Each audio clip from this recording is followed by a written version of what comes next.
بسم اللہ الرحمن الرحیم۔ آج استخارے سے متعلق کچھ باتیں بتانا چاہتا ہوں۔ آج کل لوگ جو ہے ان کو کوئی بھی کاروبار شروع کرنا ہو یا کہیں شادی کرنی ہو یا اس کے علاوہ کوئی بھی اہم کام کرنا ہو تو اس سے پہلے لوگ پوچھتے ہیں کہ بھئی ہمیں یہ کام کرنا چاہیے یا نہیں کرنا چاہیے، اور یہ کام کریں یا نہ کریں۔ اس کے لیے ان کو استخارہ بتایا جاتا ہے، اور استخارہ مسنون بھی ہے، لیکن استخارے کا وہ مطلب غلط سمجھتے ہیں۔ استخارہ ایک اتنی اہم چیز ہے کہ حضرت جابر رضی اللہ تعالیٰ عنہ ارشاد فرماتے ہیں کہ حضور اکرم صلی اللہ علیہ وسلم جس طرح قرآن کریم کی آیتیں ہم کو سکھاتے تھے، اسی طریقے سے استخارہ بھی سکھاتے تھے۔ تو اس سے استخارہ کرنے کی اہمیت پتہ چلتی ہے۔ چنانچہ حضور اکرم صلی اللہ علیہ وسلم ہر معاملے میں لوگوں کو استخارہ کرنے کی ترغیب دیتے تھے۔ لیکن یہ استخارہ جو ہے وہ ایک اللہ تبارک و تعالیٰ سے قریب ہونے کا ذریعہ بھی ہے۔ لیکن استخارے کا اصل مطلب کیا ہے؟ استخارے کا مطلب عام طور پر لوگ سمجھتے ہیں کہ اس سے مستقبل کا حال پتہ چلتا ہے کہ مستقبل میں ہمارے لیے یہ کام خیر ہے یا شر ہے، یا یہ کام ہمیں کرنا چاہیے یا نہیں کرنا چاہیے۔ حالانکہ یہ استخارے کا بالکل غلط مفہوم ہے۔ استخارہ کس تناظر میں حضور اکرم صلی اللہ علیہ وسلم نے دیا ہے وہ پہلے ہم سمجھ لیں گے تو ہمیں استخارے کا صحیح مطلب بھی پتہ چل جائے گا۔ مشرکین مکہ جو تھے وہ رہتے تھے کعبہ کے پاس میں، لیکن کعبہ کے رب سے بہت دور ہو چکے تھے۔ تو کعبہ کے رب سے دور ہو جانے کی وجہ سے وہ لوگ مختلف قسم کی شرکیہ چیزوں میں مبتلا ہو گئے تھے۔ انہی چیزوں کے اندر سے ایک چیز یہ بھی تھی کہ ان کو ہمیشہ فکر رہتی تھی اپنی قسمت جاننے کی اور مستقبل کے حال معلوم ہونے کی، کہ ہماری قسمت کیا ہے وہ ہمیں پتہ چلے، اور یہ کام ہمیں کرنا چاہیے یا نہیں کرنا چاہیے اس کے چکر میں رہتے تھے۔ چنانچہ اس کے لیے وہ مختلف کام کرتے تھے۔ اگر کسی کو سفر میں جانا ہو اور وہ نکلا اور پرندہ دائیں سے بائیں طرف اڑا، مطلب یہ ہے کہ یہ سفر ہمارا ناکام رہے گا، اب وہ سفر سے باز آ جاتے تھے۔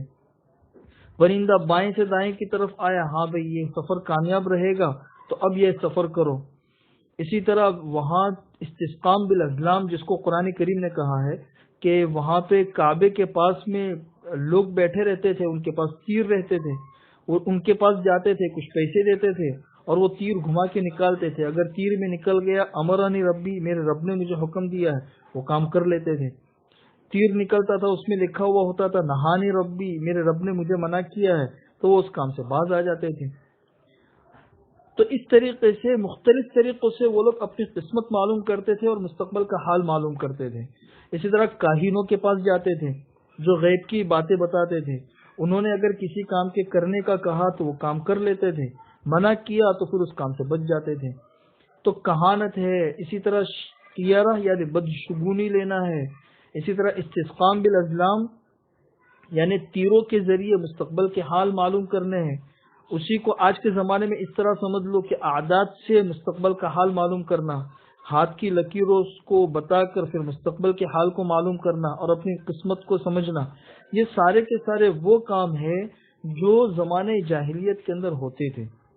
تو جب یہی لوگ مسلمان ہوئے تو حضور اکرم صلی اللہ علیہ وسلم نے اس کا بدل ان لوگوں کو استخارے کی شکل میں دیا، اور استخارے کی شکل میں بدل دینے کا مطلب یہ ہے کہ مستقبل کا حال جاننے کی فکر چھوڑ دو، اور اسلامی طریقہ یہ ہے کہ مستقبل کے حال کو مستقبل بنانے والے کے حوالے کر دو، جس کو توکل اور رضا بالقضاء کہتے ہیں۔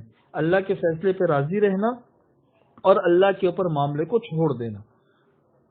تو استخارے کا اصل مطلب ہی یہ ہے کہ بھئی مستقبل کا حال جاننے کی فکر ہی چھوڑ دو۔ ہم مستقبل کا حال جان کے کریں گے کیا؟ آنے والی مصیبت تو آ کے رہے گی۔ مستقبل کا حال پتہ بھی چل گیا تو جو مصیبت آنے والی ہے وہ ختم ہونے والی نہیں ہے۔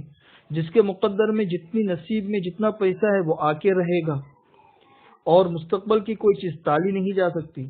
تو مستقبل کا حال جاننے کی فکر یہ بالکل چھوڑ دو۔ بس صحیح طریقہ یہ ہے کہ مستقبل میں کیا ہونے والا ہے اس مستقبل کو اللہ کے حوالے کرو اور اللہ کے بھروسے کام کرتے رہو۔ تو یہ ہے اصل استخارہ۔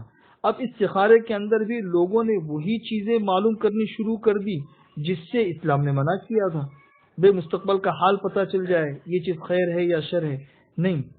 استخارے کا مطلب طلب الخیر من اللہ، اللہ سے خیر کو مانگنا ہے، طلب الخبر من اللہ نہیں ہے۔ لوگ استخارے کو استخبار سمجھتے ہیں کہ غیب کی خبر پتہ چلے کہ یہ چیز خیر ہے یا شر ہے، یہ استخارے کا مقصد ہی نہیں ہے۔ جب یہ مقصد سمجھ میں آ گیا اور استخارے کا صحیح مفہوم سمجھ میں آ گیا تو اب اسی تناظر کے اندر سمجھ لیجئے، اگر کسی جگہ شادی کرنی ہے اور آپ استخارہ کر کے اس انتظار میں ہے کہ بھی ہم کو خواب آئے یا الہام آئے یا ہمارا شرح صدر ہو تو ہم یہ کام کریں، تو بھئی یہ استخارے کے مقصد اور مفہوم ہی کے خلاف ہے۔ کوئی کاروبار شروع کرنا ہے، کسی پارٹنر کے ساتھ پارٹنرشپ کرنی ہے تو آپ استخارہ کریں اور یہ معلوم کریں کہ بھئی یہ چیز ہمارے لیے کرنا بہتر ہے یا نہیں، اس کا مستقبل کیسا ہوگا، تو بھئی اس چیز کے لیے استخارہ ہے ہی نہیں۔